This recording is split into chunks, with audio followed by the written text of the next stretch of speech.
Hello, everyone, and that's the wrong button. Welcome to the Talk to the Internet podcast. Hold on, I got it. There we go. That picture of Criken that you got. Yeah, it's the most dramatic one I could find on the internet. Yeah, Criken is hustling right now. He's making some streamer bills, and you know what? We are too, because we have a fine sponsor for this podcast, which Bruce will tell you about eventually. But Bruce and I are here. We're going to talk to you because it's the internet, and that's what we do. We talk to the chat, we talk to each other, and we talk about hot tubs. Like we were just talking about. Yeah, it's impossible to get away from it. It's great. It really conservative values are back. We can't have our kids looking at girls in hot tubs, and I guess that's what people are mad about. I guess okay, so I'm gonna throw myself onto the floor and thrash around a little bit because I don't really know much about this topic because I kind of don't care. But Okay. I'm gonna say some dumb shit, and it's the responsibility of you, Bruce, and chat to correct me and tell me that I don't know what I'm talking about. That's what's about You to happen. got it, right? yeah. All right. Let's go. It is my understanding that there are two reasons that people are mad about hot tub streams on Twitch. All right, One give me is the two. one is that it seems to display a double standard about TOS enforcement, where some people have been temporarily banned or permanently banned for exposure or sexual content. Meanwhile, hot tubs are doing that and more, and there doesn't seem to be any problem there because it's bigger streamers getting away with it. That seems to be part one. Seems to be part two is that people are upset about the proximity of sexual content near things that are ostensibly kids content. So a Minecraft streamer wearing a bunny costume telling kids to believe in themselves is right next to a girl leaning over a hot tub to pick up some food and jiggling all of her goodies for the world to see, and that this content will corrupt our youth, our nation's youth that must be kept pure and away from the jiggly bits. That seems to be the two natures of it. I don't know. Am I wrong about that? Am I off? Lawrence, I don't think you're wrong at all. I actually think you're right on both. Oh, okay. Yeah. So the hot tub meta, as people are calling it. Oh, no. I'm serious. They're calling that. So the hot tub meta is basically like if you are in a hot tub. So if you're in a bathing suit in a hot tub, whether or not it's a guy or girl or whatever, you're fine. You don't get banned because it's not TOS because you're in a hot tub. Does that make sense? So the context of what you're doing on Twitch, as long as, like, for example, if you were sitting in a gaming chair playing video games in a bathing suit, it probably wouldn't work. Like at that point, you're clearly just showing off your body, not whether or not you're male, female, whatever else.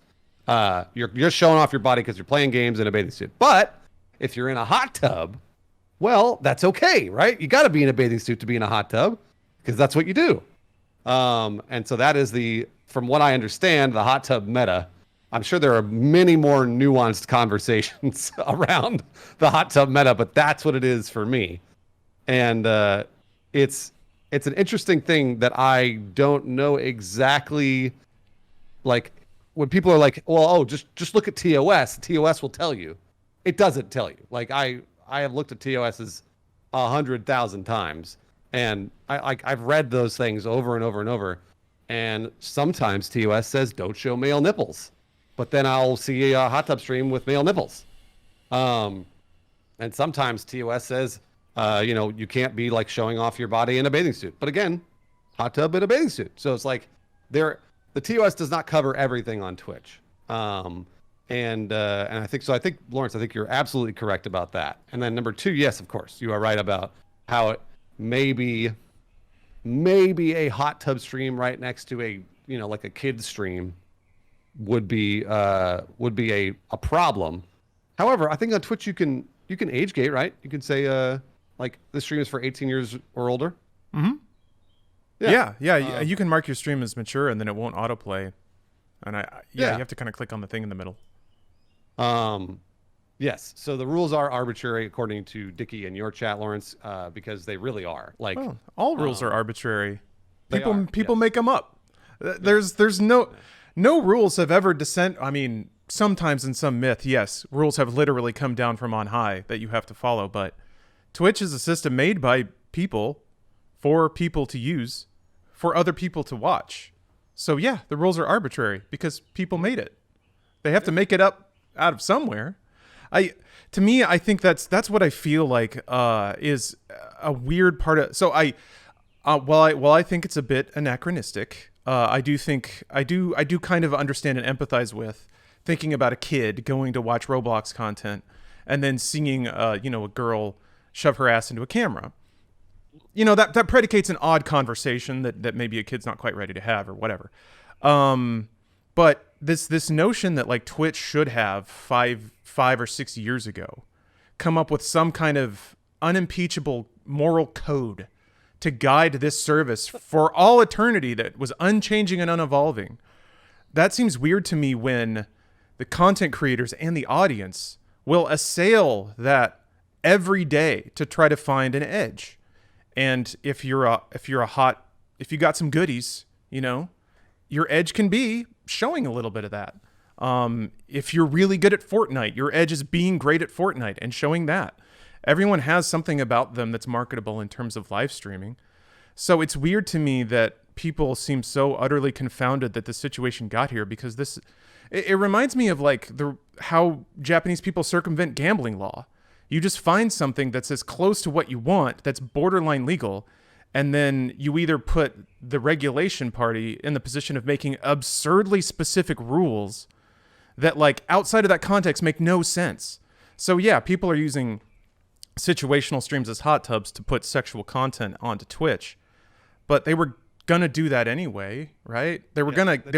Yes, absolutely, yes. They're gonna get exactly as sexual as they're allowed to. And that's actually, so this sounds ridiculous, and it's because I've been on Twitch now for about 4 years. Lawrence, you've been on Twitch much longer than I have. What, 6, 7, 8 years? God, my first stream was 2012, I think. Oh, wow, man. So we're talking 9 years. And then on YouTube, I'd been on YouTube for about, let's say, 10 years. I'm still on YouTube, obviously, just not as much. So there's an inherent trust you have to have in the system, whether or not it's the judicial system or the governmental system or Twitch or YouTube. And for me, I actually do inherently trust Twitch more than I do YouTube. And there are lots of reasons, and it's not because I hate YouTube or whatever. It's just more of like, I trust Twitch because the people that I've talked to at Twitch, people that actually work for Twitch, seem more reasonable generally. And that's not because the people at YouTube that I talk to are also very reasonable, but I've often got, as YouTube gets more commercialized, I've often got the conversation, there's nothing we can do on YouTube. Whereas Twitch is a little different. Twitch has been like, no, you know what? As long as you do stuff as long as you're reasonable about it, then you're okay. And I think what you said, Lawrence, is an interesting edge case about like somebody in a hot tub with a bathing suit. Now, the difference is if they're just sitting there in a bathing suit in a hot tub, whatever, right? And the audience will do with that what they will. But if they're shoving their ass in the camera, like you said, then there might be a problem. And to me, that's where it becomes kind of obvious. And the reason I say that is because the TOS, specifically on Twitch, says that when you're playing a video game, if there is a sex scene or if there is nudity, it's okay. However, if the streamer constantly calls it out and replays it and zooms in on it, it's like, oh, tits, like whatever, then they could get banned for it. And that to me shows a little bit of somebody being reasonable, Twitch being reasonable. Is that like, well, we understand there's going to be nudity or whatever in a video game. Not a big deal. But the fact of the matter is if I'm like, for example, if I'm in a hot tub, I'm sitting there and I'm like in short shorts and I'm like zooming in on my dick and pointing at my dick and be like, dick, then I could probably get banned. But if I'm just sitting there fucking talking to the chat like you do on Twitch and, writing my name on a floaty or changing my bathing suit or whatever, then no big deal. So that's kind of where I see the nuance. I don't know if that makes any sense. It does. I think what that leads to though is like there's two paths. There's two wolves fighting inside of you. One path is that Twitch goes like the standards and practices route of TV, where they say you can only have cumulative 30 seconds of nipple, male or female, combined in your stream at any time, regardless of the stream length. Or it's like for every hour of your stream, you're allowed 5 seconds of screen time of nipple. And then they'll go in and count frames. And if you go over that, boom, you get dinged and you get banned. And then you could say, but this is ridiculous. I had a, wardrobe malfunction. My shirt flipped. I have a shirt that has a picture of a nipple on it. Does that count? Like, I accidentally saw a JPEG of a dude's nipple when I was scrolling on Reddit. And those situations exist where if you have like razor specific laws, they're going to be enforced, and sometimes that's unfair. The situation we're in now, Bruce, the situation you describe, where the law or the TOS describes intent. And to judge that, you need a human being. That's right.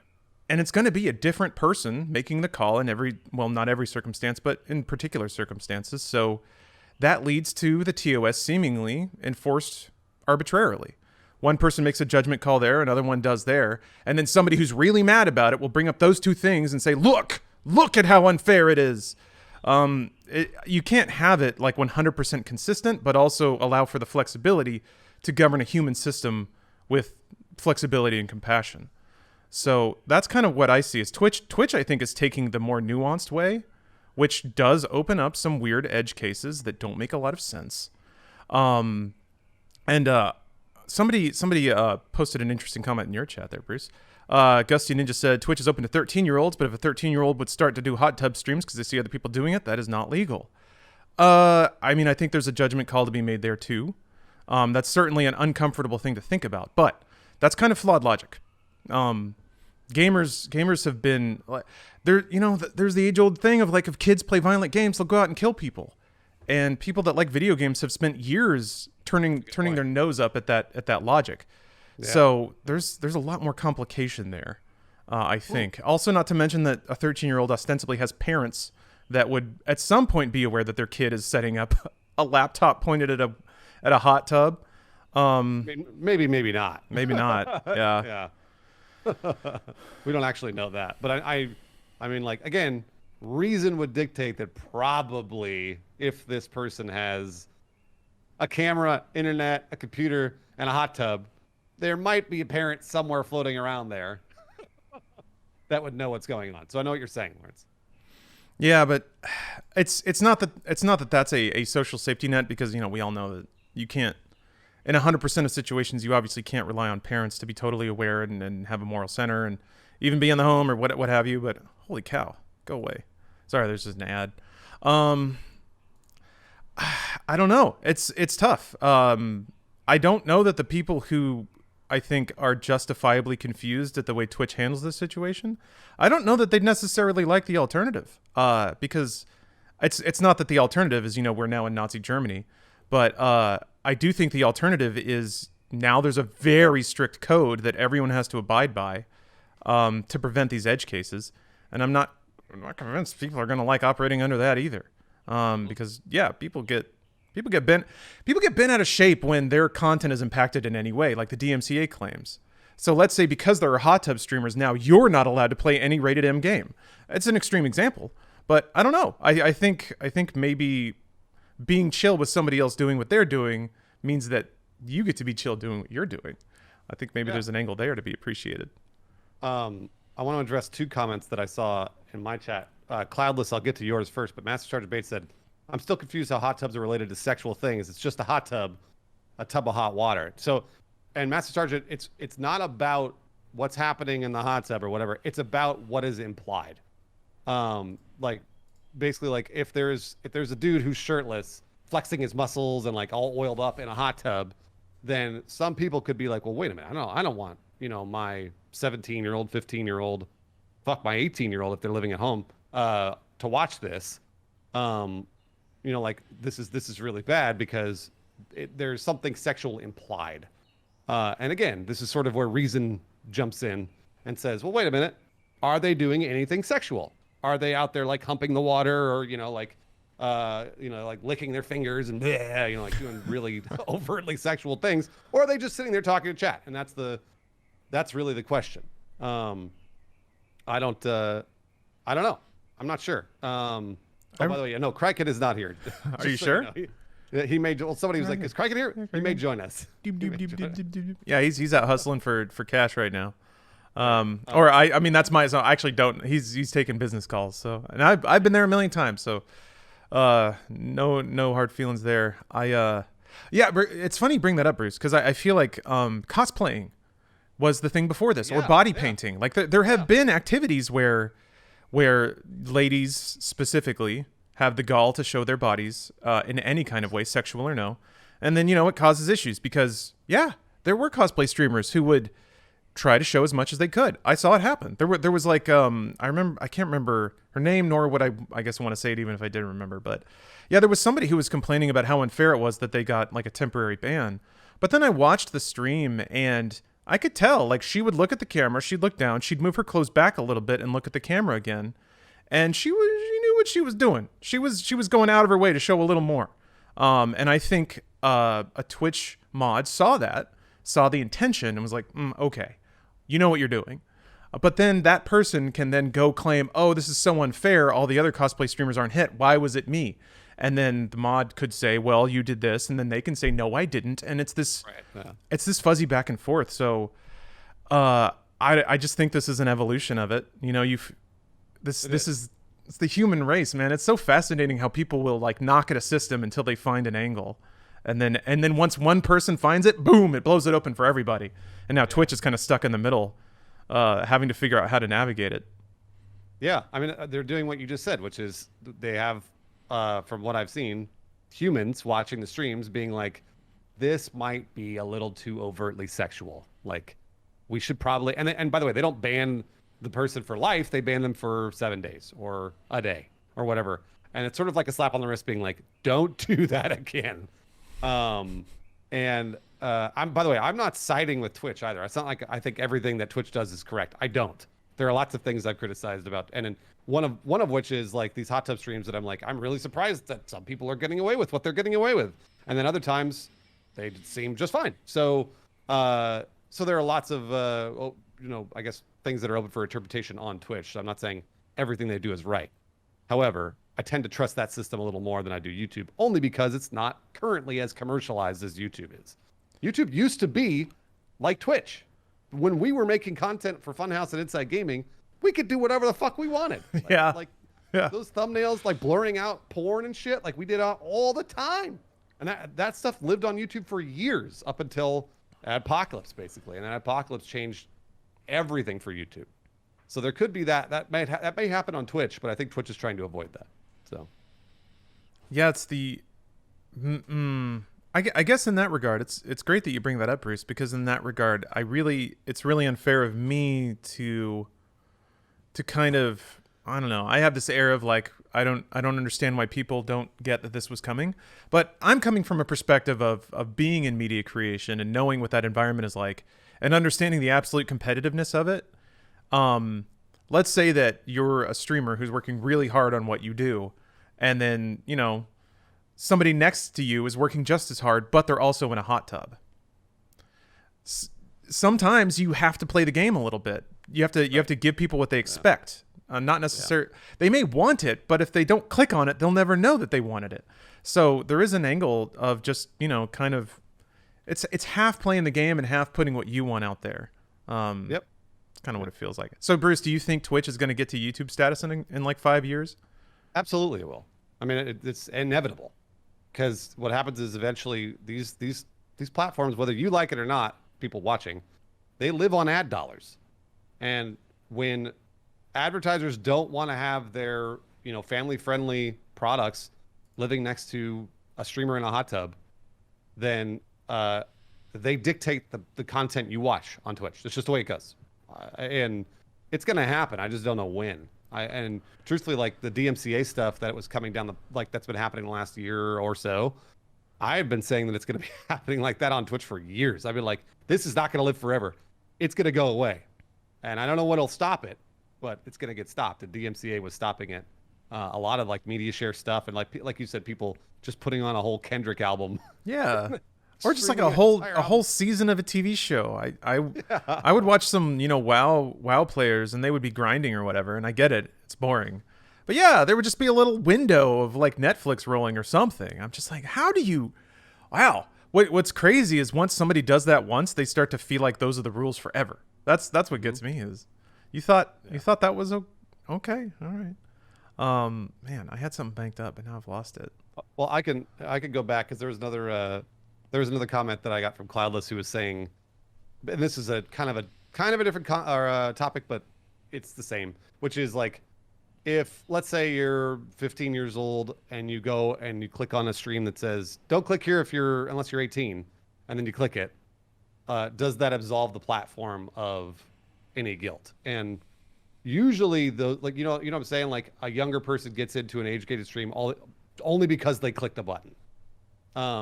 What happens is, the reason platforms do this, and I can speak to this because I've talked to standards and practices from all of these places, YouTube, Twitch, and when I was on television, and basically the way the standards and practices work usually is they will say, as long as we have a defense to give to a judge. Mm-hmm.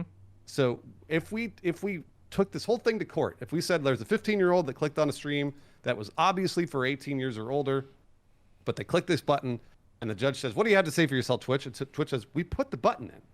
And this person knowingly lied about their age to get into a stream. And the judge says, you got it. Twitch is innocent. So that's what they need. You just need some sort of defense to say, like, Twitch tried. Mm-hmm. You got to demonstrate that you took some active effort to prevent this from happening. Yeah. I mean, every one of us, I'm sure, did this when we were looking at porn and we were under 18, and it was always like, don't click here if you're under 18, and you're like, yeah, click the button. But again, you lied. We're all 18 today. Yeah. But you as a person lied. So if you click that button and then your parents sued, they would bring you into court and be like, well, were you 18? No, you weren't. You lied. So you were the one who did wrong. Yeah. Does it ethically absolve Twitch? There's no ethics in business. I mean, maybe if a company's small enough, it can be ethical, but once it gets big enough, the ethics of an individual human just get erased. It doesn't matter anymore. Now we have a series of laws that try to compel our companies to behave as ethically as we can expect them to. But again, I don't think it's an ethical issue. The where Twitch has drawn the line is no more sexual than you'll see in any average advertisement. How many times have you seen a woman in a bikini in a hot tub at the beach enjoying a Coca-Cola, enjoying a McDonald's cheeseburger? On the paper, the nature of what they're doing is not bad, even if the trajectory of it is. And it's up to Twitch to draw a line somewhere, and they've drawn it right about at hot tubs. So I don't really see I don't see a problem with advertisers, coming to Twitch and seeing a girl in a hot tub. They might be confused, but I guarantee you that individual advertiser has probably produced something racier than that at some point in the last 10 years. Actually, the sexuality in ads has dipped a bit, I want to say, in the last 10 years. Social justice up to their old tricks. But it seems weird, but fine where it is now, I think. But so, you know what? Watching people play video games is weird too. I guess I struggle to see. I guess I do struggle to see the real problem of it. Now, actually, wait. I forgot there is a mystical third option. That Twitch should be for video games, and this is not video games. Well, that's not a real thing. No? Twitch could be whatever you want. Oh. Like, Twitch isn't. We don't own Twitch, Lawrence. Amazon does. Oh. But no, Bruce, we stream on Twitch, which means they owe us for Twitch being big. I mean, there are some people who believe that like the content creators are the ones who drive the engine, so they should be the one to say. I mean, the irony there is the content creators are the ones in the tubs, making money. So they're saying that too. But yeah, it's an interesting thing to think about. I don't know. Look, shit changes, man. That's kind of where that's just at the end of my thinking is just like times evolve, and people are going to find ways to be horny. Our culture is evolving in addition to Twitch, because Twitch is getting bigger and bigger every day. So as it gets bigger, then they have a harder time cracking down on whatever it is on their platform. And so then the rules become more muddied, and it just becomes harder to police. And that's what happened to YouTube. Like, YouTube got bigger and bigger and bigger until eventually they were just like, all right, well, you know what? Now we got to be really strict. And so that's what's going to happen to Twitch. As Twitch gets larger and larger. I'm glad you brought up Twitch is for video games and the creators drive the engine, not Amazon. That's not true. It's just not like, and if like, I guess on the best day, I will say that Twitch is a symbiotic relationship between creators and a business. And on the worst day, I will say, no, Amazon absolutely owns whatever you're doing here. So if you want to go do something else on another platform, go do it. Nobody's stopping you. And that's just, unfortunately, that's true. Like, you could go to DLive, which is the, streamer platform powered by cryptocurrency. Go do that. And then at that point, okay, well, you left Twitch. Hey, good for you. I'm glad. And then DLive will be the small thing that like sort of builds up eventually. And then if it gets really popular, you know what's going to happen to it? Yeah. Yep.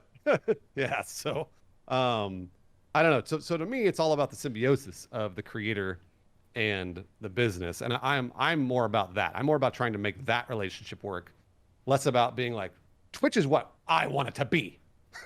And if it's not, fuck them. Like, that's not me. I know that's not the way I work, and it never has been. So, yeah, I can't. I'm trying to think about an example of a media network that scaled past that point of having multiple revenue streams and multiple audiences to talk to, but everything was still loosey-goosey, easy peasy. I can't think of one. I guess Tumblr feels like maybe they were cruising the longest until they had their porno crackdown. But even then, man. Yeah, it's really interesting to think about. I don't know that I've seen the cycle turn enough to say so boldly that it always ends up this way, but boy does it feel like it. Once there's enough money and interested parties, maybe it's just that if there's ever a time where one group is the only group, they start to enjoy being the only group, and then once those considerations start to branch out and acknowledge more people, those people are left being like, what happened? Why is everything changing?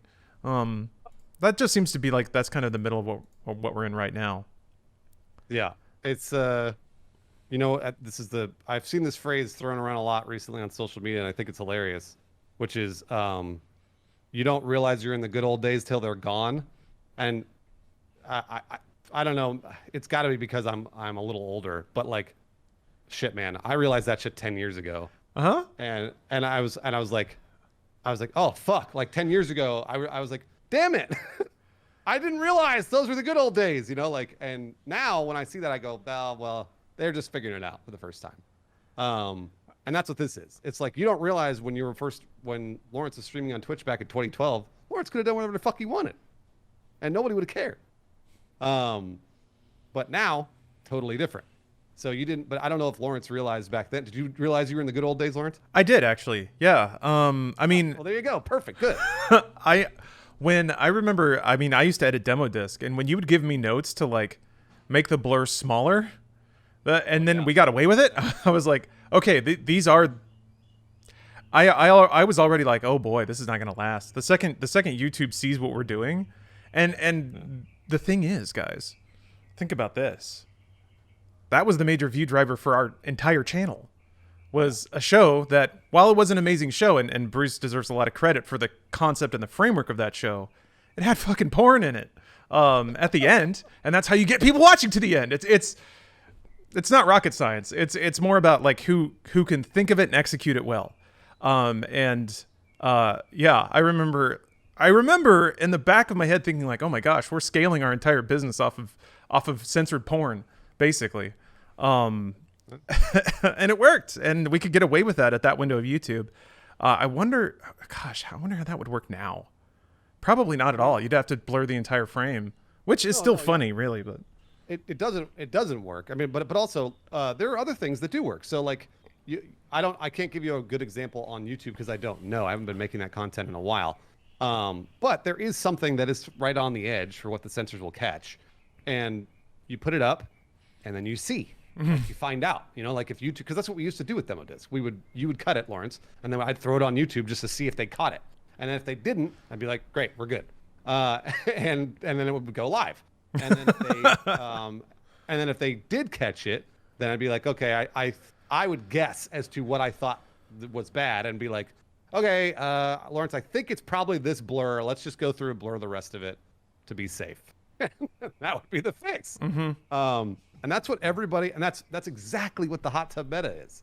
It's people testing the limits and seeing like, okay, well, if I'm in a hot tub, that's fine. If I'm in a bathing suit, that's fine. But if I show my ass to the camera, banned. Same deal. So, yeah, it's the relentless twist of free enterprise. yeah. And it's interesting to see, but that's I guess that's what's confusing about it to me. I guess I thought this kind of innovation would be celebrated or at least understood. But if I'm being honest with myself, I guess it makes sense that the people are pushing back against it. Another mystical fourth thing that I forgot about, and this one honestly kind of resonates the most with me, is that when I come to Twitch, I don't want to see any dang old women sitting in hot tubs. Like, that's just what it is. I go to the front page, I want to see some damn video games. And I know that you can like click various streams and like say, I don't want to see this, I don't want to see this. But it is my understanding that hot tub streams do show up on promoted spaces sometimes. That can be like, there are worse things that could happen to you in your day. That's for sure. But I won't lie. Like there's something about happiness thieves. I'll be scrolling Twitter and I'll see a take that's just so mind-numbingly, just ass-blastingly backwards for my sensibilities. That is just like, oh, you've taken the next 3 minutes of my life because now I have to sit here and just be mad at how stupid you are. So I can see how if you have your day and you're whistling a little tune, you got to bounce in your step, then you go to Twitch. And then somebody's just chilling in a hot tub, and you're like, "That's stupid. That's dumb. I don't like it." That's old man yelling at cloud territory. But all right, there's that too.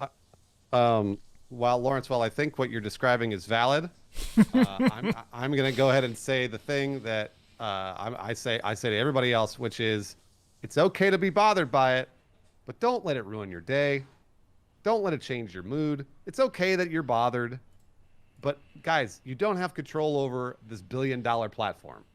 You don't. So whatever you see on Twitch or Twitter or Facebook or YouTube, you don't control. And you're probably going to see something that pisses you off. So instead, control the reaction that you have to it. Because I'm going to fuck up the saying, but the saying is, you don't control what happens to you, you control your reaction to it. And that's true. You don't. Like, you don't control what happens to you, but you do control how you react to those things. So then, do your best to not let it ruin your day. You could totally, vent and be like, oh, I can't believe that person said that fucking, frosting on cake is bad. Like, what are they thinking? They just move on. I'd be like, hilarious. And then, shrug it off and go about your day with whatever attitude you had before. Yeah. I think the follow-up statement there is like, but where do we draw the line, Bruce? How stoic am I expected to be? What if a streamer walks into my place and sets up a hot tub stream in my living room? Am I expected to walk around that to get to my cozy place on the couch? Slippery slope arguments are something for sure, but I don't think we're on it yet, or to the degree that we're always on it. People are. Yeah. No, we are. We totally are. You're right. Like, that'll never happen, obviously, what you just described. It's not real. But but if only. But if, well, hey, dude, Bruce, million dollar idea. We ran out of strip mall, all right? We subdivide all of the rooms. We put inflatable pools in them all. And then we set up cameras. Oh, boy, this sounds bad. And we just rent, like, little hot tub cubes. So somebody doesn't have to set up their own hot tub. You just come on in. That's a cam girl farm. No, Bruce, no. They're taking... It's a cam girl farm. No, it's a tub farm. It's a tub farm. It's beautiful accommodations, great lighting, high quality cameras. No pornography. Twitch said it's fine, so it's fine for me. Anyway, if we get them small enough, we can fit at least 50 chicks in there. Well, I mean... Charge them by the hour. By the way, they don't have to be chicks. That's what I'm going to prove with my hot tub stream. Is it could just be a hairy dude. It doesn't matter what it is. You just get on into that hot tub, start streaming. I think it'll still work. Okay. Here's another tack on this. Oh, also somebody brought up we need a just farting. Like, that's a weird thing. Like fetishistic streams that aren't like feet streams or like ASMR. Yeah. Is ASMR sexual by default? I don't know about by default, but I know that people have fetishized it. I guess that's true. Yeah.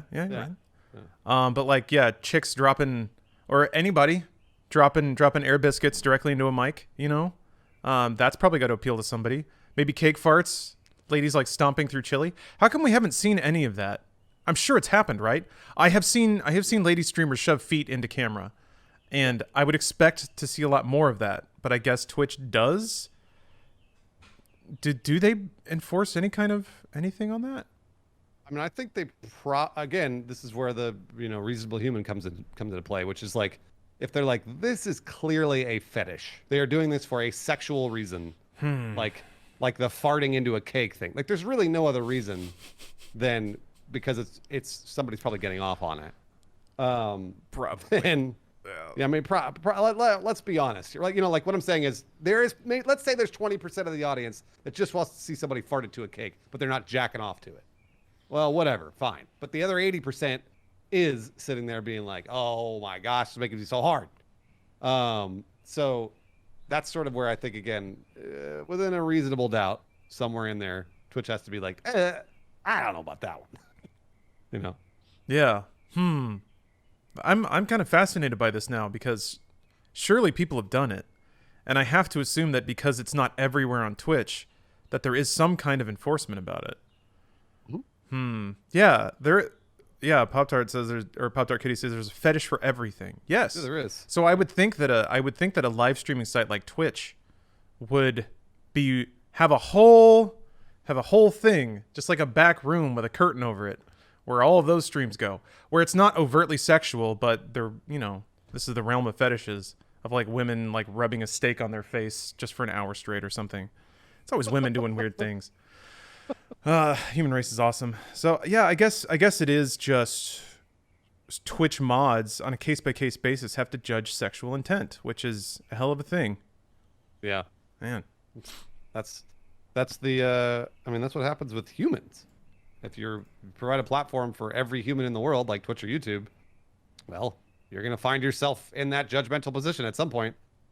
And because someone's going to hate it and someone's going to love it. So you got to figure out who's actually who's bad for business and who's good for business. Yeah. That's a good way to put it. There are whole businesses set up for cake farts. Like you could go to fucking Pornhub, because I think people can stream on Pornhub, right? Oh yeah. It doesn't. Yeah. So you can stream on Pornhub. So go stream cake farts on Pornhub. Why not?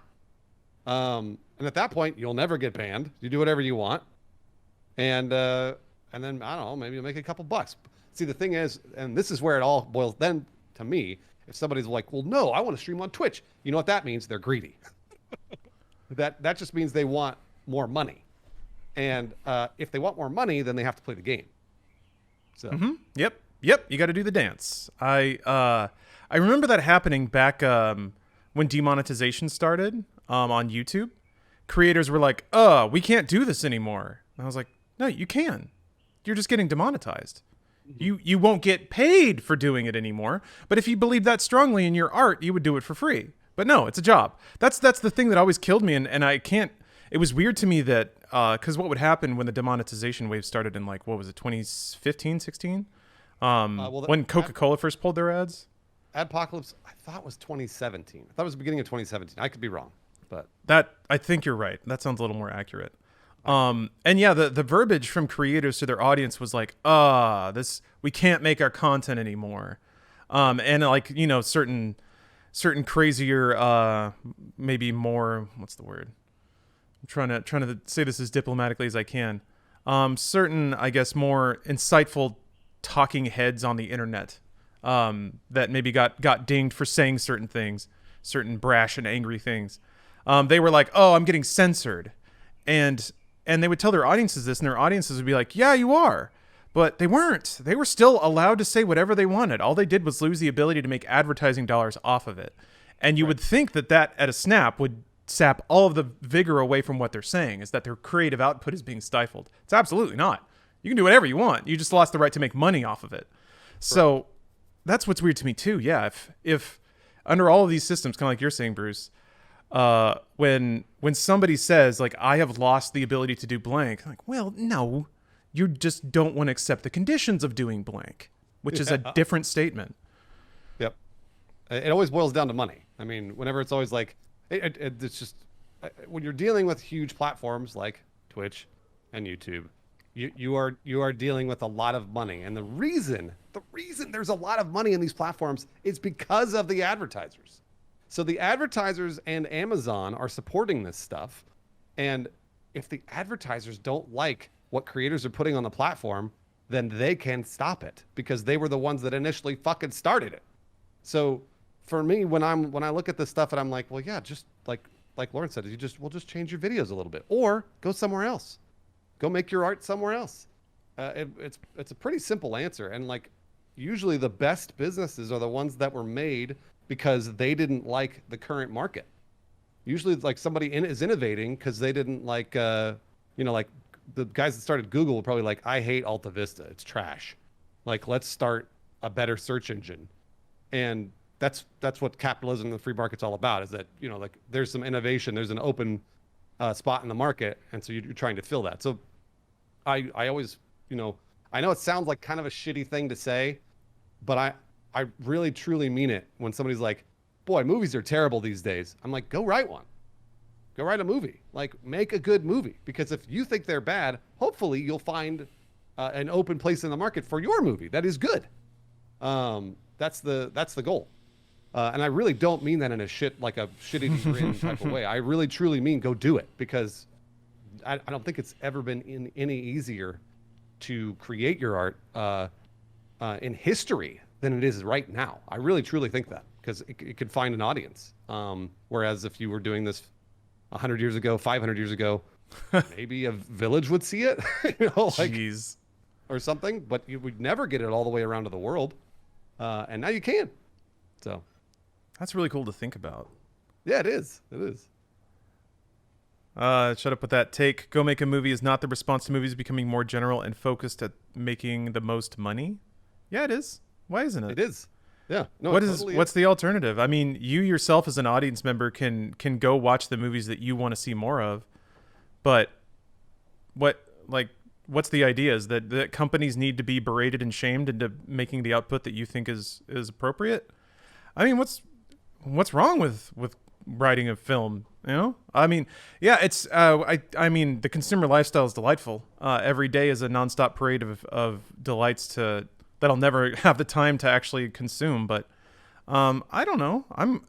I tend to be pretty relentlessly practical about that stuff, especially when, as I perceive it, when it's the market saying what they want. You can't argue with that. And the role of a business is to make products that people want to buy. so yeah, if you perceive movies as becoming like more templated or dumber or having less to say about the human condition, I don't know. It's hard for me to. Let's see here. Saying the consumer, you need to make it. If you dislike what the creator's making, you can say, I don't like this. Well, that's true. I think, well, Bruce, maybe I don't want to put words in your mouth, but it's more about saying what other people ought to do. That's. Yeah. No. But so, yeah, this goes to your, I think it's Do Light. Dolly the Great, yeah. Oh, Dolly the Great, yeah. This goes, you can say whatever you want about art, by the way. Like, I please criticize as much as you'd like. Like, I'm not saying that. I'm saying basically, like, if you get to a point where you're like, every movie is the worst thing in the world. And to me, my answer is, that's okay. Say whatever, of course, free speech, criticize as much as you want. That's why critics exist. But what I am saying is, if you want to make the art better, if there is at some point you find yourself wanting to take action rather than just criticizing, then that's when it comes down to going to do something. And I am very much the type of person that's like, well, if I've got a problem, I'm going to take some action. And like it's fun for Lawrence and I to slam on Rise of Skywalker for 2 hours in a video, but it's not like I was like, holy fuck, this Rise of Skywalker movie indicates that there is a much larger problem in Hollywood. Like I need to go change everything. Like it's not like that at all. It's just more of just like, I didn't like it, So, and then I move on. And it can be fun to dunk on stuff. It can be fun to dunk on stuff, absolutely. Especially when it's so dunkable. Damn. So that's what I mean. Delete that. Yeah, that's not. This isn't me like telling everybody that has a criticism to go do something else. No. This is just more of like, if it gets down to a point where you're like, you're angry about this stuff all the time, then maybe it's time to take action. Maybe that will help you work out that anger or frustration about it. I don't get frustrated about stuff that I don't like. I just don't like it. You know? I find myself operating defensively. I will not watch things out of fear that I won't like it, which is the absolute dumbest thing in the world. There's no reason to do that. I don't know. I think it's the first step towards being being that kind of old person that just closes everything off. You get your heart burned by one bad album and you're like, bah, no more. I will go back and only listen to the 10 albums I know are good for the rest of my life, and then the sting will no longer reside on my heart. And then you get old and disconnected. I don't know that I'm not enough of a cinephile to speak to the nature of movies today, or especially compared to where they have been. But boy, the only thing I can offer is that I've been watching a ton of rom-coms from the year 2000 era, and those movies are trash, just utterly devoid of anything valuable, and I got 5 minutes into a movie called Mantervention, which may be one of the worst things I've ever seen. It's hard for me to believe that things are worse now than they have been, especially because the volume of output of media is just so much higher. You can go to any YouTube channel and see someone's genuine creative output, and it can have like 5 views.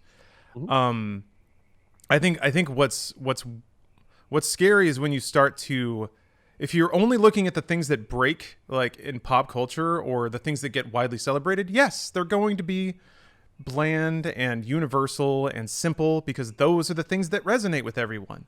When you get into a real specific expression of the human condition, that's not going to resonate with everybody because not everybody's in the frame of mind that they need to be in for that to hit, but it's going to resonate with somebody.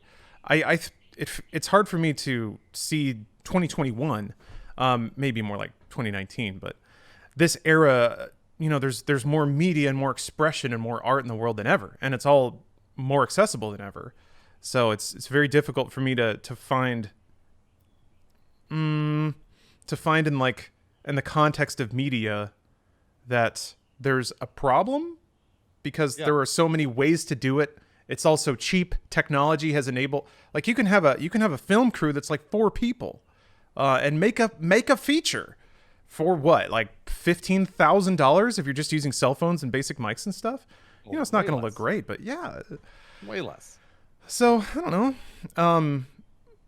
If you want to get in, one of the amazing things I think is if you do try to get into something like that, if you're confused or resentful about certain creative decisions that people make, what's crazy is once you get into it and do it yourself a little bit, then you're like, oh, that's why they did all that. And it wasn't because the process. Yes, yes. And the compromises that happen along the way. I was watching an interview with David Lynch yesterday, and this was like just when he had released Eraserhead. And people were trying to wrap their minds around his method of creation. And they were like, this is such a unique movie. It's expressing so many crazy things. And he was basically like, and he's said this a million times since, but he's basically like, I didn't think about the audience at all. I just had my vision for what I wanted to make, and I created it. And it's intentionally abstract. Everything in there is created a certain way, but that doesn't mean that there's like a specific meaning that I was trying to give the audience. That's for the audience to interpret. But his approach has always been, I'm not making creative output for people to enjoy. I'm making it because it's art and I have an idea for what I want to make, and I think it'll contribute to the human condition. So there's multiple ways to approach that stuff too. I have utmost respect for people, and this is where I think it goes back to the concept of compromise and artistic output. Like on YouTube, if you were David Lynch and you got demonetized, you wouldn't give a shit as long as you could still make what you wanted to make. Yeah. God, what was it? There was a great quote, and it was a different interview. I don't know why I'm so stuck on David Lynch's interviews, but he was being approached to direct Empire Strikes Back, I think. And he went to Lucasfilm and like got this tour, and George Lucas was talking with him, And like at some point, David Lynch like ducked out and called his agent and was like freaking out and was like, I can't do this. I don't want to do this. David Lynch had a terrible headache and was like, you have to get me out of here. But there was some line that David said is George Lucas was kind of on the same wavelength. George Lucas was like, I'm just making what I want to make. And David Lynch said, yes, but the difference is, George, that when you make what you want to make, it's worth billions of dollars. And when I make what I want to make, it's, just a weird film that some people kind of latch onto. That's right, yeah. And then I was like, man, what a weird position to be in where you're making what, it's just what you have inside and you have to express it. And then it latches onto the human condition and everyone loves it and it's worth billions and billions of dollars. That's got to be, I don't know how anyone could process that. There's a weird tone going on here. I don't know if anyone can hear that. I can't hear it. Well, Lawrence, while you're figuring out that tone, speaking of making anything more accessible using technology, this podcast is sponsored by NordVPN. So today is actually the very last day. So I know this is going to be on YouTube, and on YouTube, you will have missed the window. But today, for people that are watching on Twitch, nordvpn.com/talk2internet. If you go there right now, you will get, I'm clicking it right now, nordvpn.com/talk2internet. You will get a 2-year plan plus 1 month free for $3.56 a month. So you save 70%. And I know the deal is expiring today. So today is the last day that you can actually get access to that deal for NordVPN. And if you guys don't know what a VPN is, basically a VPN is something that protects your internet connection. So what it does is it routes your internet connection through other servers around the world, hiding the things that you are doing on the internet. Maybe you need that for some specific reason. Who knows why? There are lots of reasons why you could be trying to protect your connection, but you could do that with NordVPN. It's basically just one click. You install it on your computer, you click one button, and it's turned on. It'll find a server nearest you and route your connection through that. NordVPN has 5,400 servers in 59 countries. You can find a server near you for better speed or in a faraway location for more content. There's obviously amazing speed through NordVPN. I've tried it. I actually tried streaming for a while through a VPN using Nord, and it didn't change my connection very much. It slowed it down just a little bit, but it wasn't much. Also, you can use NordVPN on up to 6 devices: Windows, Android, iOS, macOS, Linux, even your Android TV using NordVPN. There's automatic kill switches. If the VPN connection accidentally drops, it blocks the device from accessing the web. There's a double VPN for extra protection. Users can actually route their traffic through 2 VPN servers, doubling the encryption. And then NordVPN has their technology called NordLynx.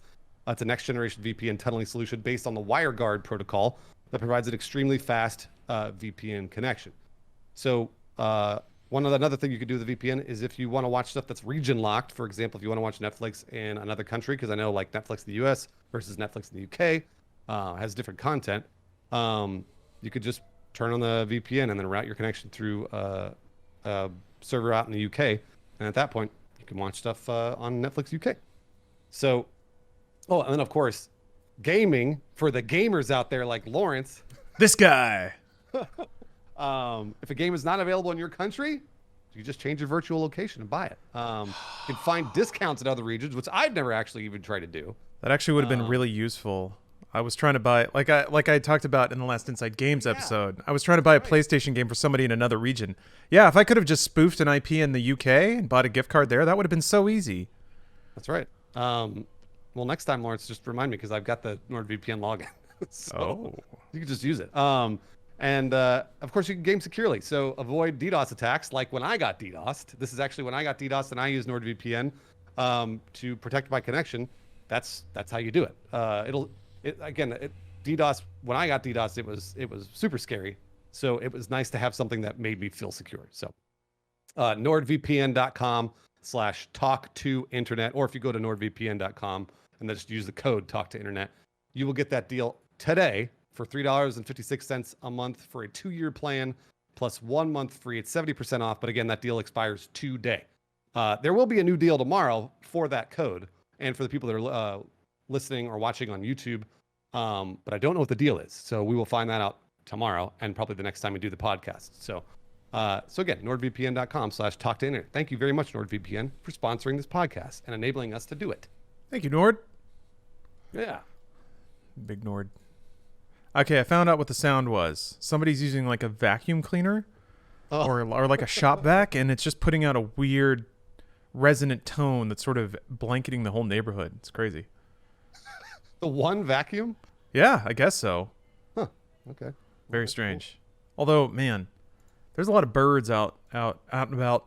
Maybe it's just because it's spring, but man, they're chirping and flapping all over the place. It's wonderful. I'm not complaining. But just in terms of in terms of neighborhood noise, that's the most I ever hear. It's pretty idyllic around here. There's like bird chirping, maybe a little dog bark. Do you still have construction next door all the time?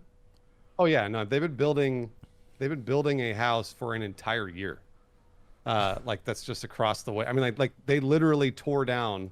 So what happened was on my birthday last year, which is August 12th, I watched them tear down a house. So they literally tore it down, like it was a house and then they all the way down to the ground. And I was like, all right, well, let's see how long this project takes. And we are almost now at a full year because we're in May. So we're June, July, August. We're about 9 months. And the house is up. I still hear sawing and drilling and hammering, but they've done most of the big stuff I could see. So the house, nobody's moved into it. And I know it doesn't look like they're anywhere near it. So I guess, does it really take that long? Does it take a year? I've been thinking about this because I actually have no clue. If anybody in chat does construction or anything like that, I have no idea how long it takes to build a house in a neighborhood. Does it take an entire year to build a house? Like one singular house in a neighborhood? Is that true? It can't, right? There's no way. No idea. People are being born faster than that. I thought it was way faster than that. Depends on what kind of house it is. I guess that's true. Depends on the crew. Should take weeks. That's what I would think. Yeah, maybe they only work like half days or something. The Well, Lawrence, I can tell you that they're there at 7 in the morning. On the dot. It's ready to go. Usually they sort of peter out around 1 when there's 5 more hours of daylight left. I don't know. I don't think it's half days. I think, and the house is pretty large. From what I can see, it's like it's huge actually compared to the house that I'm in. It's probably like a 4 or 5 bedroom. Oh no, Bruce. No, you can't have a bigger house next door. I'm renting. I don't give a shit. Oh, okay. Yeah. It doesn't, to me, it's definitely larger. So it's 2 stories. It's probably like I said, 5 bedroom, whatever. So is that normal, chat? Is that like any architects or? There's some people saying the permitting process. Somebody here says, depending on permits, contracts, and stuff, it could take longer. I work for an engineering firm, and we still have projects in progress since 2017. It's wild. Depends how fast the money is flowing. Yeah, you gotta file a lot of permits for that helipad in the backyard, I guess. The underground bunker. Can you tunnel? You can't tunnel under your neighbor's property, right? The property rights go down and up. Because it'd be pretty sick to have like a bunker that's tunneled under your neighbors. That's a really good question. I would assume no. Yeah, I think that's not good at all. That's trespassing. But if it's underground, they'd never know until their house falls into a sinkhole or something. Well, also, it's like, I was going to say, it's like fracking. You might like fuck up their house and then it falls into the... Hell yeah. Drilling for oil underneath them or something. Bruce, this is what you could do. All right. You just have to knock a hole into one of your rooms, one of the ones you don't like. I mean, let's be honest. The streaming room, we only see the back half. So you could take the front and just bash a big hole in the floor. Drill through your do you have a slab? You know what? Don't tell me. Whatever it is, just get through it. You might need to rent some heavy duty equipment. And then you just start tunneling and you go right under their place. And and then when they keep making racket at 7 a.m., you just keep, every time you get woken up early, you go in and you dig out a little more dirt. And then eventually that house is just going to fall into a big pit. And you're gonna be living fine. You're gonna be sleeping like a baby. What happens if they catch me? I'll definitely go to jail. They can't because it's underneath the house and they won't know. It'll just fall into a pit and no one will know why, and no one will probably follow up and investigate any part of it. Okay, all right. I don't think there's any way they can find a tunnel back to your house and all the shovels and digging equipment you have. Yeah, I was gonna say, at worst, they never discovered me. At best, I have made an entire house below their house. Yeah, you get a free house. I can live in anytime I want. You can tell your landlord, you know what, landlord? Forget it. I'm not paying you any more rent. And then you move into the house under the house. And then you're living for free. You could just never leave. And I could use Nord to protect my internet connection. Exactly. But I also never see the sun. Since you're under there, well, you can set up a series of mirrors to have sunlight like bounce through a tunnel into your place. You could probably get maybe sunlight for 10 minutes a day that way. You can run all your plumbing and electric from the house itself. They'll never know. Basically, what their wastewater would be my shower. Mm-hmm. Yeah. Yeah. Yeah. You and Autumn will become mole people. Did I hear mole people? Oh, hey, there he is. Is Criken here? Oh, That's right. Say the words and I shall appear. Perfect timing. I stick my long mole nose out of the dirt and I look my little beady eyes around and I say, what is this about mole people, huh? we were only saying kind things about mole people. Words. Okay, good. Yeah. That's important. Everyone, was sorry I'm a bit late. No worries. No, don't worry about it. Yeah, if there was one thing I knew about Criken, it's that, I mean, look at his room. Clearly, he's a mole person. Like, it's only lit up by lights. I don't know what sunlight comes into that room. Oh, it doesn't. I have the highest grade blackout curtains possible. They used these back in the war days. And let me tell you, nothing gets in or out, okay? I live in a bubble. All right. Well, that's one of these. I do like seeing Criken. Sometimes I'll occasionally see Criken out in the sunlight. And I see him squint. He's like a vampire. Yeah, no, that's not actually me. That's a body double I hire to be me. All right. If you notice, whenever we go inside, then there's like a lag, and I'm usually wearing different clothing and come back out from behind like the bathroom, and I'm like, Bruce, that. Yeah, it is me, Criken again. Oh man, Criken, you missed our hot tub discussion. We talked about the hot tub meta for the first 45 minutes of this podcast. Were you guys considering getting in on that? I'd watch that. Oh, Or I'm be definitely in the hot tub. You know, I'm almost guaranteed that I will be doing a hot tub stream, but I'm just trying to figure out how to do it and to make sure I don't break TOS. That's important. right? So that was that's what we talked about. I need to buy you some real nut hugger shorts. The ones where like what I can only presume is just a mass of outrageously thick and virile pubic hair would just be exploding out of it on every side. Still fine. And virile pubic hair. Oh yes. Ooh, Bruce is a hairy guy. I'm a way shot too of hairy. coffee in the morning. Just the Yeah. Good morning, Criken. I also like I want to make sure that I don't have a dick print. You guys know what the dick print is. Just don't be hard, dude. I don't want. Is No, that it's like not. when If you wear something tight enough, you'll see the. Oh dick yeah. Nah, if you're soft, it's just a Play-Doh mass. There's no definition there. It's like a Resident Evil zombie. Yeah, it's just a squishy lump. It depends how tight the pants are. I know what you're talking about. I've been there before. Sometimes, sometimes it presses up against it. It might be a hot day or something, and then you never know where your garbage is at any point in time. Your garbage might be shifted one way or the other, or pointing straight. Who knows? I don't know what you do down there. Then you might see the dick print, and then that, to me, I bet that would probably be TOS. I would imagine. But it's going to be underwater. Imagine. Yeah, the bubbles cover that's it. That's true. the point. That's the meta. And the water like refracts and it makes things look like they're not where they are. So if Twitch says, "Hey, we saw your dick," you could say, "No, it was the light. Trick of the light. That was the trick of the light. It's an illusion." Yeah. And then they have to let you do it. There's no arguing that, man.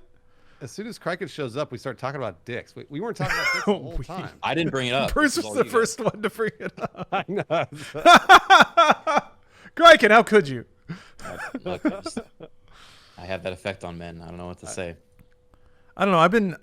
I love the idea of trying on every like Twitch gimmick like a vest, but the problem that I've come up with is I don't know how to properly play a sweet video game from a hot tub. You don't have to. You don't. There is no such thing. But I don't want to waste any time on Twitch not playing video games. Oh, okay. All right. Well, then that's important. Play a Switch, and then you do a bit where you drop your Switch in the hot tub, and you're like, "Oh no, Oh no! People got to buy me a new Switch. Tee hee. Hit up my Amazon. That's actually what I actually need a new Switch.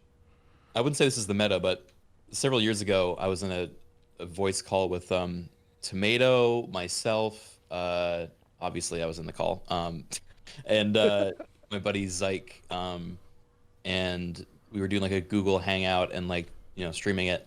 and we're all just like chilling, having a good time. And my buddy Zyke was like doing a whole bit where he was like playing the Hamilton theme and like dancing and like singing. We're all like, oh, he's being so goofy. And then for some reason, whatever got into him, there was like a spirit that possessed him, and he was like, he put on this one track that wasn't from Hamilton. It was like this dramatic, like kind of national, like rising tune, and he like goes one by one to each of us in the call, and he's like, Criken, are you gonna let your dreams be dreams? And I'm like, no. And he's like, Tomato, are you gonna let your dreams be dreams? And he said, no. And he waits, and he hears the drop of the song, and as soon as the song drops, he's got, by the way, an American flag tied around his neck, so he's got like a cape of the American flag. And as soon as the song drops, he throws his headphones off and leaps out his window. Whoa. Cool. Is Because it open? he lives on the first floor and it's open. And so he like had already planned out this maneuver. However, it wasn't open enough. Oh no.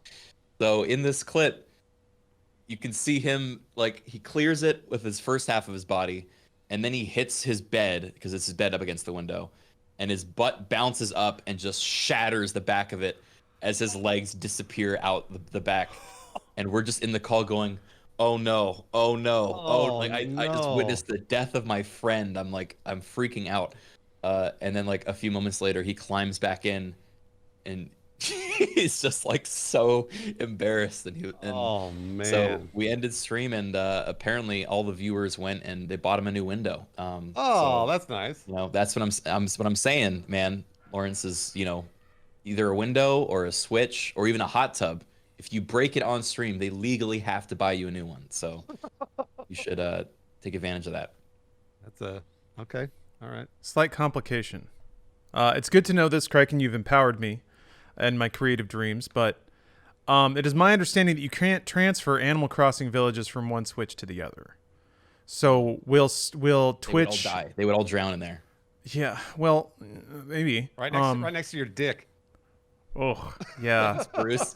Thanks for that. That was a worthwhile addition to the comment. I don't want to think about any of my villagers being near my dick, but I appreciate that. Maybe the frog. Anyway,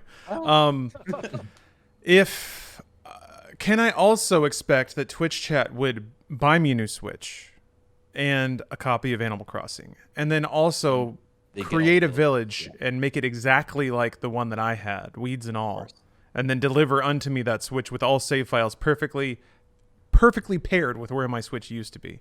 Is that what?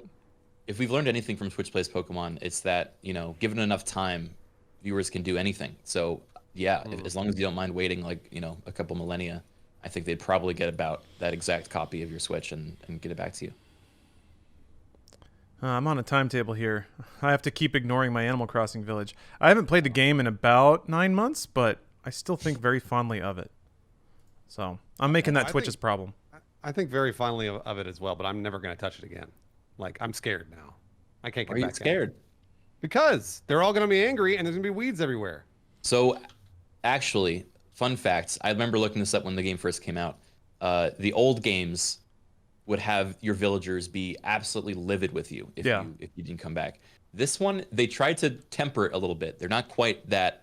They don't guilt you as much now. They don't guilt you as much, but I would recommend everyone go back and look at the original like world reset dialogue from the original Animal Crossings, because that was fucked up. That was like traumatic. Basically, a villager would beg you to not delete them. If you're like, oh, you know, my parents said I have to stop playing Animal Crossing, I got to wipe my village, and you go and like do that, they literally are like alone in a room with you, and they're like, please, if you do this, I'll cease to exist.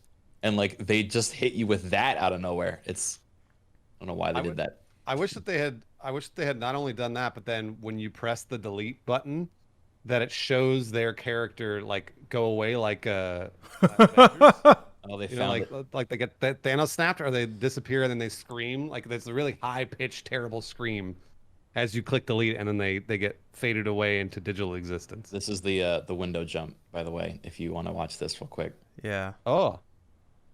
I put on pants for this in chat, found it. Don't look at the blinky lights if you're not able to look at blinky lights. I love that he's ready. Yeah, I would turn up the volume too. Oh. To hear the, Okay. You give up on your dreams? Oh man. Sucks. Oh Good for him. God. No. No. Beautiful. Absolutely beautiful. That's what happens when you don't give up on your dreams, though. Yeah, good for him for committing to the bit. I like that a lot. he commits all right. I like that a lot. I'm glad he didn't get hurt. He got Yeah. a little bit hurt, but Oh. it wasn't that bad. Yeah, they cleaned up the glass, and I think he had like a bruised tailbone for a few days. But Yeesh. yeah. Man. Criken, how much have you played of Resident Evil Village? I've done one stream so far. I just got past the part with the lady that everyone. Lady D? Lady D. Yep. I'm loving it so far. I think it's great. Okay, I just wanted to I wanted to talk about this because I loved the game. I was surprised at how much I like this game. And Yeah. I'm trying to figure out if other people like it too.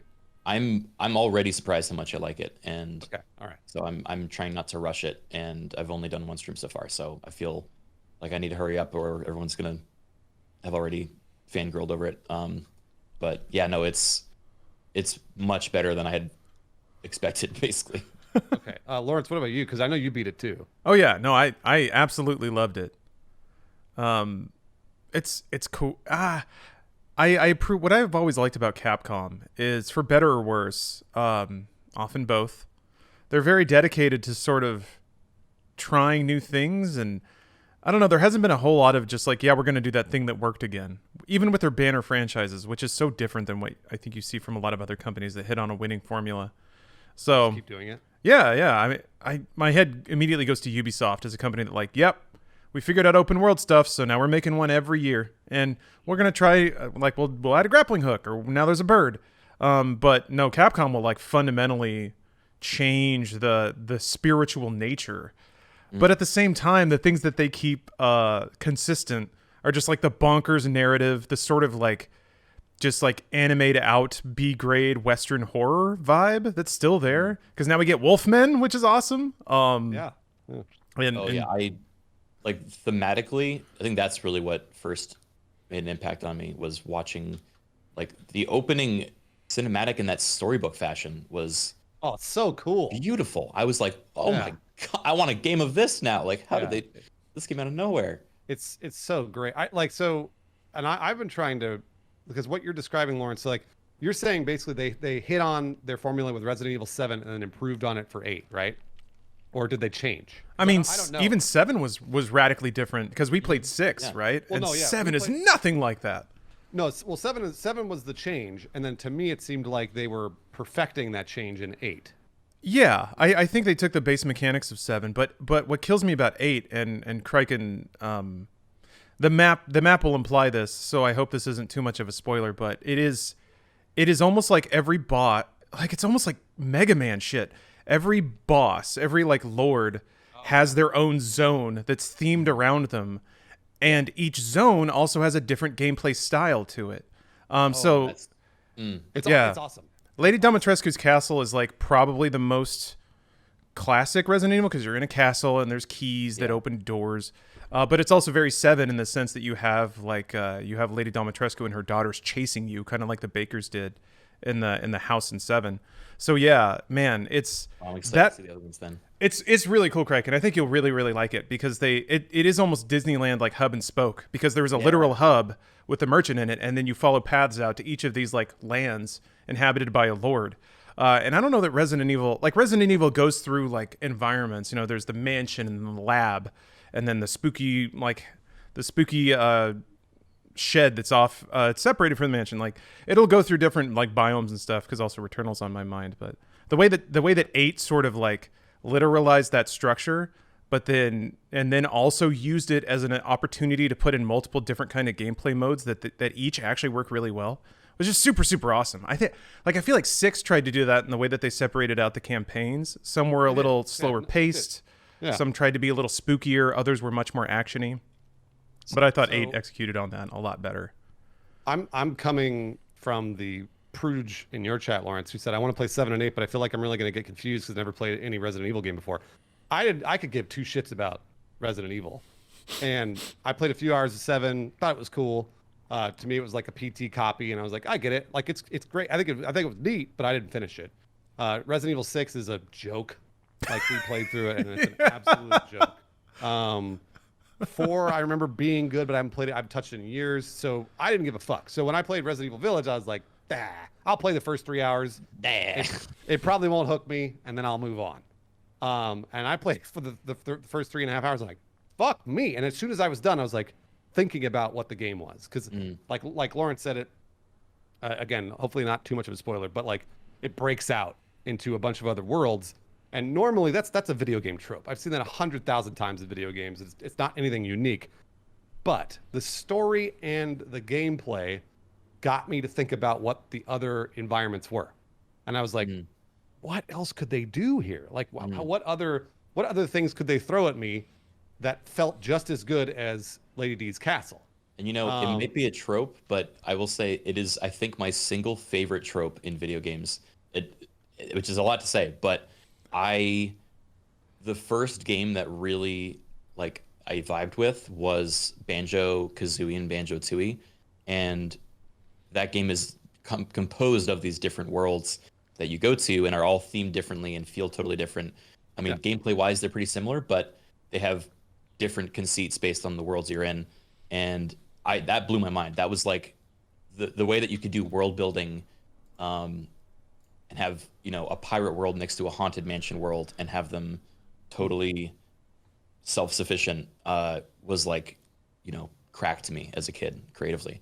So, Disney's, all about that stuff, right? And Disneyland and all that. So, well, movies are too. I mean, if you think about franchises like Star Wars, you got the desert planet, you got the winter planet, and you got the forest planet. I mean, it's the same, like it's a very, again, it's a trope, but it's not a bad trope. It's just a trope. Yeah. I was just so impressed with the pacing of Village. That to me was what got me. Cause like, I'm very much the type of person who, if someone's like, okay, there's this great video game called Demon Souls where you go in and the game, like, even if you like the gameplay of Demon Souls, they're like, well, now you got to go out and do about 10 hours of grinding. So get to go into the old worlds you just saw and do the same shit over and over. I'm like, nope, we're good. Whereas Village doesn't do that. Like, it's so cool. Like it compounds on the learning. It's the game I kept thinking of was Half-Life 2, and Half-Life Alyx. That's how those play out. Every world builds on what you learn, but it gives you a different mechanic that actually works. And I don't know if Lawrence, you probably know this better than I would. I don't know if the creative team changed between Resident Evil 7 and 8. I don't know if the director changed or the who knows, producers changed or the programmers changed or anything like that. So 8 was produced by Sato, I thought. So the director of 7 was Koshi Nakanishi, and I don't think that's the director of 8. Okay. But I could be wrong. Yeah, director was Morimasa Sato of 8. So different director. And I don't know much about the rest of the team, but yeah, it's pretty cool stuff. I haven't actually tracked the development of either of those games very much, about like the talent behind them or the decisions they made. But now I'm curious because Bruce, it's awesome to hear you bring up Half-Life, because that was the sense I got too. Half-Life is really cool because 1 and 2, you play like a day in the life of Gordon Freeman, and there's no disconnection. You start on the train, and then you flow through all these environments like you're on a roller coaster. And you go from the labs to like sewage tunnels to frozen laboratories to topside fighting army guys to back underground fighting a giant mutant tentacle. And it's all this just like really cool series of environments you roll through, and it feels supernatural, and it feels like just an awesome ride. And 8 totally has that sensibility. You roll through all these environments, and it's always pretty clear about where to go next. And each, like, again, with that hub and spoke design, I think if you go to a theme park, what I really love is, ever since Stephanie brought this up about Disney engineering, is thinking about eye lines, about what you can see from any given perspective. Yeah. And Disney World is fantastic because every time you're in one of the areas, you can't see any other one. And there's always like, that World of Warcraft room that's like a loop with a big column in the middle that you have to like kind of loop through to get to any big city. Yeah. That's just there to break eye line. It's also there for like loading textures and things like that. But it makes it so if you're like in the castle, you can't see outside because then it would like create this mishmash of environments and stuff like that. A lot of video games have a room like that, like a sight breaker. And 8 has a lot of that too. You'll go through like a twisty cave and then you'll come out in this like new environment. It's like a gradient to where you're going. And it's just, yeah, it's just so smooth. And it definitely has that like that Half-Life Dark Ride sort of feeling where you're just like, yeah, bumping along the way. Like, look at that. Wow, that's crazy. And there's always something going on. The only instance in 8, Bruce, that you talked about is where like you get a new tool and then it takes you back to the village. And then you can like go and open some things you couldn't open before. Sure. Yeah. But that's mostly for like treasure. Yeah. It's treasure. Yeah. So to me, it was just like basically you could unlock better weapons if you wanted to by going to get that treasure and like fooling around, which I wanted to, by the way, because I was like, the gameplay is great. So like I loved shooting the guns. I loved learning those new mechanics and those new weapons. So as soon as you get back, you're like, all right, well, what does this new shotgun do? Like I'm excited, you know, like, and I was just surprised to see that in Resident Evil. I was so surprised because everything else that I've played from Resident Evil, apart from 7, has just been very video gamey and not at all like a cohesive story. And I'm not going to spoil anything for you, Criken, because you got a lot ahead of you. But at the very end of the game, that's when they throw all the lore at you, and that's when I was like, oh, all right, you know, haha, funny, weird shit happens here. This person does this. And they're like, wow, that doesn't make any sense. But since the game is so good, it got me thinking about it. It got me going like, well, wait a minute. What about if Chris does this? Or what about if blank does this? Or whatever. And before, I thought it was stupid. And now this game has got me excited about it. So I thought that's why, just generally all the way around for me, it's been probably game of the year so far for me. But yeah, no, it's great, Criken. You're gonna love it. I am very excited. I'm probably gonna play it again. Man, my fucking week is fucked. Maybe Whenever. Yeah, as soon as I can, I'll let you know. It's it's just a nice chill. You'll sit down and enjoy it. It's just a chill stream. You know, like you could do it for 3-4 hours and not even realize you did it. So, I don't know. I wanted to hear it from Lawrence's perspective because I know you've been following Resident Evil for years. So, yeah, I mean on the lore side of things, apparently there was some DLC in 7 that more properly set up the events of 8, and I hadn't played those. So I was coming into 8 with a, you know, half deck. Also, the lore of Resident Evil is just absurd. To some degree, the absurdity of it is what makes it fun. It's just the nonsensical movements of the characters. One thing that I enjoy tracking, and there's a bit of a meme about this, but I love how Resident Evil, like, they design characters with like male gaze and sexual intent. I mean, Lady Dimitrescu, obviously, but it used to be a lot worse. But it also has hunky boys.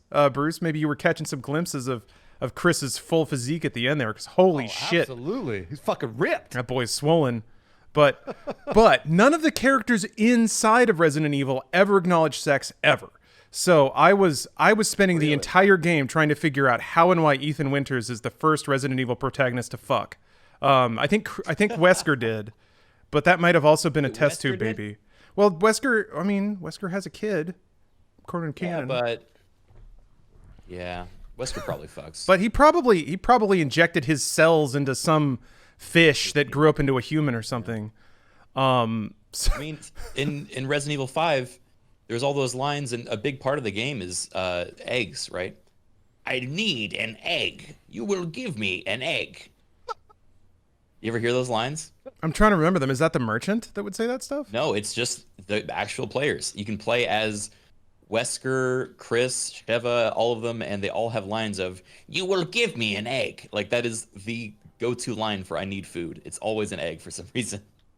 And so you can throw eggs at people. Like, you know. You're proving my point here. Resident Evil has always been a joke. Like, the stories have always been... You. No, I'm happy not disagreeing. I'm not disagreeing. It's just more of like with the thing where I keep, because like I've talked to people who take Resident Evil stories seriously, and I like I'm like it's kind of always been a joke, and Resident Evil Village is not. The story itself is pretty good. It's pretty cohesive. It kind of makes sense up until the very end. And like I was like I could follow it, and I didn't play 7. I understood what was going on. I understood why he like it's a very one-note story of I need to get my daughter, which everyone can identify with, which I'm fine with. But then at the end, when No, they I throw can't. everything, I don't have a daughter. Bruce. I kept thinking about Tom Jane in Arrested Development. I just want my daughter back. Just over and over again. It's like, this is a perfect character. right. Oh boy, people are getting all tossed up about Ethan Winters too. Chat hyped me to this, so I want to make sure you guys are aware. All right, those images circulating on Twitter, that's not actually Ethan Winters. There is no official art of Ethan's face. Wow. Which I actually think is kind of cool for a video game character. That's kind of a neat idea that Capcom came up with in 7 and has been running with ever since. Apparently you can, again, this is all coming from chat, but apparently you can glitch the camera outside of Ethan in Resident Evil 7. So people have a photo of what his face model is like in that game. But apart from that, his face has never been acknowledged, which also, I think, contributes to the dubiousness of him implanting his DNA into a human living woman. Again, I'm stuck on this. Parentage is a big deal in Resident Evil. I guess everything is, but Well, I thought that was neat. Ethan, it's like, and yeah, Ethan is kind of a dumb, whatever. Like he says a few things that, like he's like eat shit. Yeah, Ethan's one-liners are stellar. They were Ethan. so bad. Yeah, way to Dude, go. I'm not gonna spoil. I mean, I've only beaten one of the bosses, but upon beating them, there's a one-liner that made no actual sense. No, yeah. The one-liners in Resident Evil never make sense. I know, which is part of the charm, for me, I think. Oh, it totally is, and that's the thing is that like basically to me, Ethan Winters is like if Gordon Freeman had said things, because Gordon Freeman never says anything, which is by the way, Yeah, he would be lame. That's why Valve is so good at storytelling, is because they were like, you know what? No, he's not gonna say eat shit or like fuck you or whatever, like. Which, by the way, probably something you would say if you were really in that position and you shot a giant zombie. You would probably say like eat shit if you killed the zombie, like as a real person. I don't think you'd say anything cool. You'd probably be like, "Fuck, man, I got him," like or whatever. Techno Man in chat. Come on, what are you saying? Realistic. That's absolutely addressed. Someone didn't finish the game. Oh, someone didn't finish the game. Yeah, someone Dun, did not dun, finish the da, da, game. da. I'll also admit that's one thing. Again, dancing around spoilers a bit, but there are things about 7 and 8 that test your boundaries of acceptance, like kind of push your suspension of disbelief, and they do that on purpose because it actually does pay off at the end. I love moments where weird things happen and at the end the villain asks the protagonist something, but they're really asking you something. So there's a moment like that in 8 where the villain is like, you didn't ever think it was weird that all of those things happened? And of course you, the player, are like, of course I thought it was weird. I was screaming at the TV. But I love it when they implant those things and then pay them off. Yeah, it's really, and that was really like, yes. I'm not gonna spoil anymore. I can't talk to you anymore about that. But Lawrence, you're absolutely correct. And damn it, I wish I could say the one thing that I wanted to say, but I can't say it. So I'll say it off the stream. However, I just think I wanted to say something about single player games, because a lot of people have been talking about how like games as a service are what are making money, and single player games, like obviously this PlayStation's still funding a bunch of them, but in my opinion, this is a game is totally worth $60, like 100%. I think that this, even if you only get 10, 11 hours out of it, the first playthrough, which is probably what I will end up doing, to me, that was worth $60 because this game stuck with me. I'm going to think about it for a while. I doubt that I'll ever go back to playing it, but that's because of my job. It's not because of what I want to do. And I truly do think that this game is so polished that it is 100% worth your time and money. And I don't say that about very many single player games. So for me. Yeah. I'm going to play through it again. I'm excited. Apparently there's something real scary about Village of Shadows difficulty, but I don't know what it is yet. So I'm excited to dig into that. Also, Bruce, depending on if you want to spend more time with it, but this is probably something I would have overlooked again if Chad hadn't pushed me in the right direction. But once you finish the game, the bonuses section, like you get an in-game currency to unlock bonuses in the game. One of them is a separate mode called Mercenaries, and Mercenaries has appeared in Resident Evil for a while. Yeah. It's really good in 8. It's really good. Is it?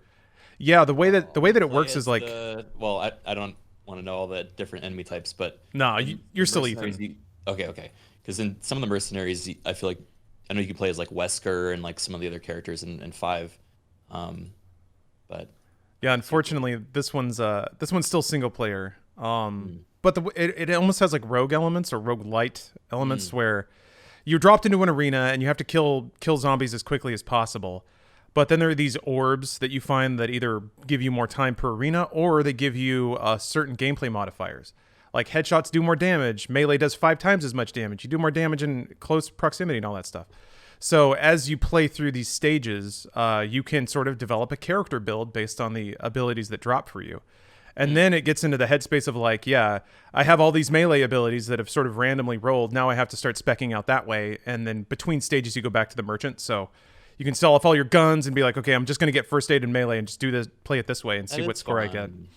It's a neat way to extract some more value out of the game. Yeah. Is that a horde mode? Is it multiplayer or is it horde? It's not multiplayer. It is sort of horde mode. Yeah, they basically drop you into a fenced off environment from the game, and then there's X number of enemies in the arena, and you have to kill them as fast as possible and keep your combo up, and go around and pick up power ups and stuff. It's neat, Got it. and I guess you unlock more stuff if you get good ranks on the stages than that too. So there's that. Okay. All right. But yeah. I'm gonna try it. You and everybody else has recommended it to me, so I definitely should try it. It's got great music in that mode too. Ooh. Yeah. Okay. Also, Heisenberg is so fucking cool. Right?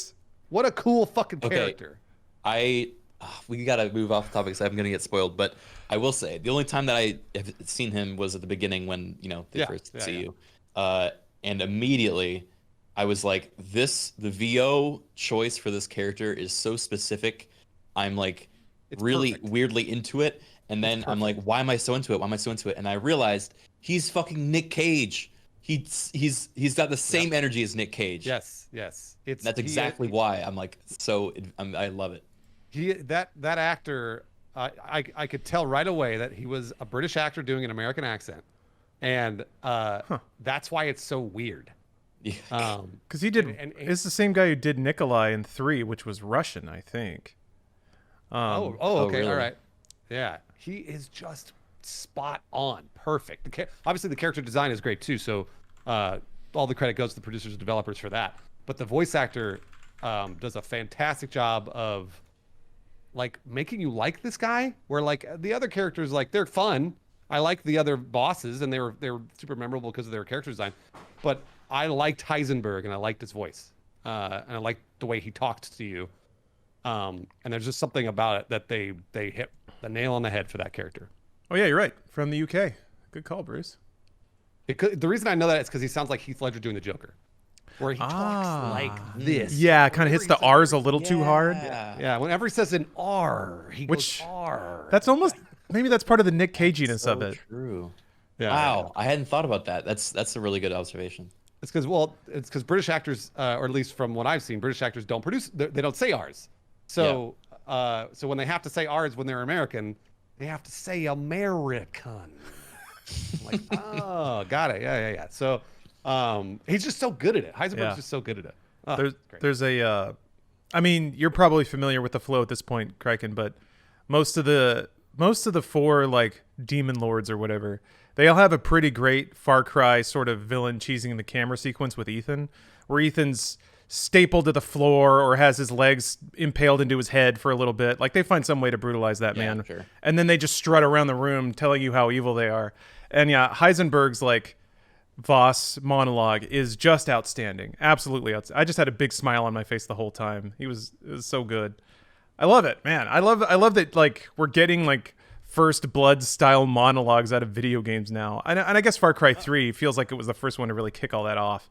Maybe it was like Patrick Stewart in Oblivion or something, but I hope that there's a day, and maybe it's already happening, where somebody goes to do like they go to audition to do performance capture for a game, and then they do like, I'm gonna do Heisenberg's monologue from Resident Evil Village, Yeah. and then they're like, oh, very good, excellent selection. Let's see it. But yeah. God, I wanna watch that again. Also, one of the few Resident Evil villains, it's like, I kind of see where you're coming from on this, but then Ethan's like, eat shit. shit, fuck you. And you're like, all right, get him, Ethan. That's right, you tell him. Yeah, Ethan, we hate him. He's the bad guy. That's exactly right. It's like his mom standing behind him. That's right, Ethan. You tell him. You keep at it, buddy. Shit. He looks to his mom. You're so You did strong. good. Yeah, I'm so proud of you. Your mom's favorite boy. Oh, we made it to the end, guys. We made it to the end of the podcast. So Oh, wow, that's a short one today, huh? I know for you it was short, Criken. But I want to say thanks again to the two gentlemen podcasting with me. Thank you very much for coming on, and also to NordVPN for sponsoring the podcast as well. I will say thank you to the one gentleman podcasting this with me. As to which one of them is the gentleman, I will leave to you, the listener. Well, I'm gonna. Anybody say thank you? I do, and perhaps this will make it clear which gentleman Criken was referring to. But I'd like to thank the audience. Nice. Oh, Yep, I got it. You guys left it for me, but I picked it up. Thank all of you. gentleman card. You just got it minted. Snark aside, I think it's outrageous that anyone would listen to anything I have to say for any amount of time. But the fact that people would come and listen to us chat about stuff is awesome, and I'd like to think I never lose sight of that. Maybe in my weaker moments. Oh man, speaking of weaker moments, I shaved my dick this week. We didn't even talk about that. Well, we'll tease it out for the next podcast then. Wow, I can't wait to talk about that. Yeah, there were some misadventures. There were some nicks. It was an ordeal. But that'll have to wait till next time. Now that's a cliffhanger. I bet you really want to tune in for the next one now, huh? That's a dick hanger is what it is. It's me refreshing the page, waiting for it to pop up. Bruce, you streaming after this? I'm not immediately, but I will be streaming tonight. I'm going to be opening up some old Pokemon cards and then giving them away because I can't wait to do it. This Pokemon card shit, I love it. I've been collecting cards since I was 9 years old. So I'm so glad this shit is back because I can finally do it as a job. Criken, how about you? What you got going on today? I got a bunch of stuff. I'm in a D&D show in about an hour, and then I'm streaming Kenshi at the end of the night, doing an interactive show in that. Also been playing Minecraft on a new server that we just launched with all of our buds. That you guys are welcome to join if you want to. It's a modded Minecraft experience that is it's been pretty fun. So if you want to get in on that, I can shoot you the details. I've been watching it, and it's super cool. Yeah. I'm the rat king in mine. I have been raising rats to What a surprise. take over the server. Hey, look, I didn't set out to do that, okay? I had planned to do anything else, and basically, as soon as I logged in, they're like, look, there's a rat mod. They handed me this stuff for it, and they're like, all right, on your way. And I was like, all right, guess this is my life now. But, hey, I'll take it. Lawrence, what are you doing? Let's see. I'm going to try to bash out an Inside Game script about Battlefield 6. Rumor Roundup, where we'll analyze all that stuff. Yeah, I'm excited because I know, Bruce, you love Battlefield, so I'm excited to I love it. chat with you about that. And then hopefully, time depending, if anything else pops up, hopefully later tonight I can get back to streaming Resident Evil. I want to start my Village of Shadows playthrough. The hardest difficulty. Yeah. I'm excited to see what that's like because, man, that first sequence on hardcore, if you start a fresh save and try to play that intro on hardcore, it is busted. That is one of the harder things I've done in all of video games recently. Just getting through that first sequence, that Resident Evil 4 sequence when you're getting chased in the village. Yeah. I've heard it's super broken if you're doing it on the hard difficulties though. It smooths out nearly immediately after that. But I'm excited to do that on Village of Shadows. Huh? I did that when I first played. I did that, and I was like, this is not easy. And everyone's like, you're going to die in tutorial. And I'm like, this is not tutorial. We are past that point. Yeah, hopefully that's what I got going on later tonight. We'll see. And then I'm going to go on a trip because I'm vaccinated and I can do that now. Oh, That's nice. That's real nice. Going up to Central California. Take it easy. Life moves a little slower in Central California. I've never been, so I'm just saying that. I don't know if that's true or not. Yeah, what a weird way to say that.